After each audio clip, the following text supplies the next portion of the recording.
Karena Anda melihat fakta persidangan dari CCTV bahwa setelah ia meminum kopi Vietnam itu, maka tubuh Mirna langsung bereaksi, ia merasa kepanasan, ia kemudian langsung begitu cepat tidak sadarkan diri dan kemudian terbujur kaku. Jadi kondisi fisik itu yang Anda lihat dari CCTV.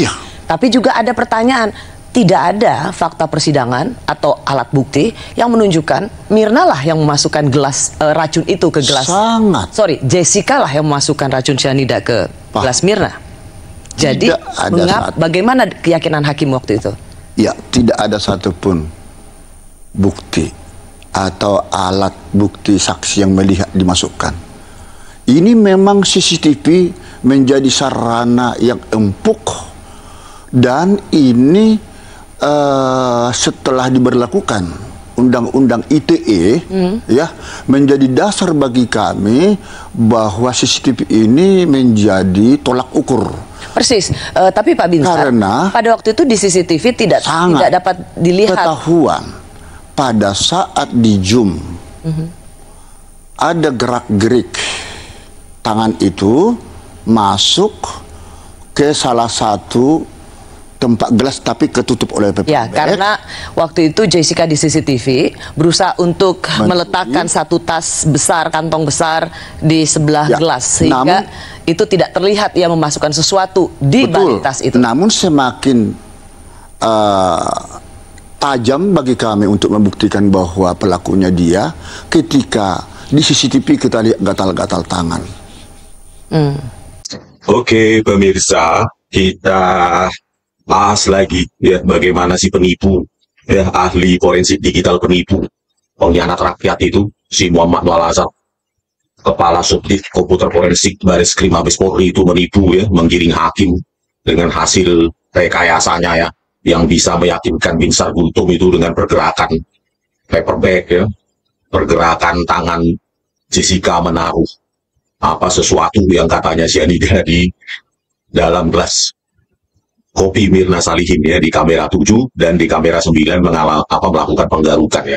Kita lihat lagi di kamera 7 ya, bagaimana si penipu Muhammad Nual Azhar ini ya menerangkan semua momen of description dari Jessica Kumala Wongso di meja 54 ya, dengan hasil downscaling dia ya, pengaburan berdasarkan menggunakan metode downscaling biasa saja, yaitu mencerminkan spasial tinggi ke spasial rendah ya.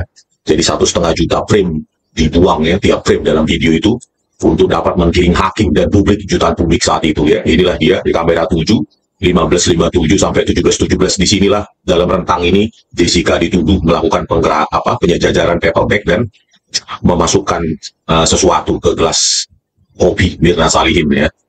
Jadi downscaling ini dipakai untuk menutup animasi dia ya. Jadi setelah dia animasi, dia dia downscaling, turunkan untuk mengaburkan ya, untuk menutupi hasil animasi dia ya, pergerakan tangan segala macam itu yang dituduhkan ya.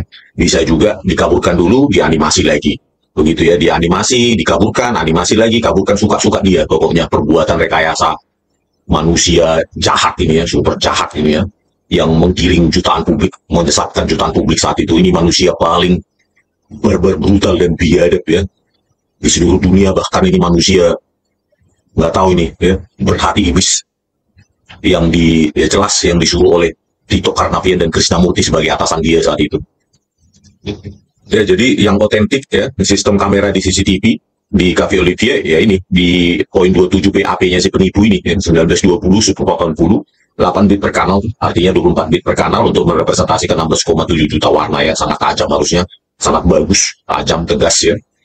Dengan di DVR tel view-nya itu ya ada 2 opsi ya, 25 fps untuk PAL, 30 fps untuk NTSC. Jadi dia rusak itu juga laju temporalnya, laju frame-nya menjadi 10. Inilah penipu Mabes Polri ini ya, begitu kotornya jiwanya ini. Nah, jadi kalau 1920/80 kalau kita buka di sembarang aplikasi ya, atau video pemutar video, dia kalau kita praktekkan langsung begini, dia hampir memenuhi layar monitor Anda gitu ya. Nah, ini tajam semua pergerakan itu ya, semua objek, bahkan ini 50 meter sampai 100 meter aja tajam ya. Tinggal di zoom 2-3 kali, itu bagus sekali hasilnya. Begitu juga dengan misalnya yang lainnya, tajam sekali. Seperti ini harusnya kualitasnya, yang ekivalen dengan sistem video CCTV yang ada di Cafe Olivier ya. Tetapi apa yang terjadi ketika Muhammad Noel Azhar menggiring Binsar Gultom itu ya, yang mempercayai semua animasi Muhammad Noel Azhar itu ya, seperti orang idiot itu, si Binsar Gultom itu. Ini kamera 7 coba kita perhatikan. Nah ini dia. Kan? Ya kita perhatikan ini, pada saat dibuka kan ini kamera 7, 1557 sampai 1717 ini. Pertama kali dibuka dia kecil ini. Ya, sangat kecil, cenderung square ya. Padahal harusnya aspek rasionya ini harus lebih lebar ya dari sini. Lebar lebih jauh lebih lebar di sini harusnya itu. Tapi ini udah dirusak oleh Muhammad Noel Azhar ya. Mabes Polri harusnya menjaga integritas data, malah dihancurkan ini. Harusnya terbuka lebar ini, hampir memenuhi layar laptopnya sesuai dengan metadatanya ya. Ini lagi hancur semua. Nah di sinilah yang dituduhkan itu. Semua pergerakan Jessica ya dikriminalkan oleh Mabes Polri, Tito Karnavian dan Krisnamurti ya. Apa yang bisa kita percaya di sini ya? Paper bag bergerak. Kalau orang yang jago animasi ya, paper bag itu bisa turun dari langit juga bisa ya. Turun dari langit, bahkan di dinosaurus atau sapi aja datang ke Cafe Olivier bisa dia buat gitu ya. Makanya jangan disentuh data itu.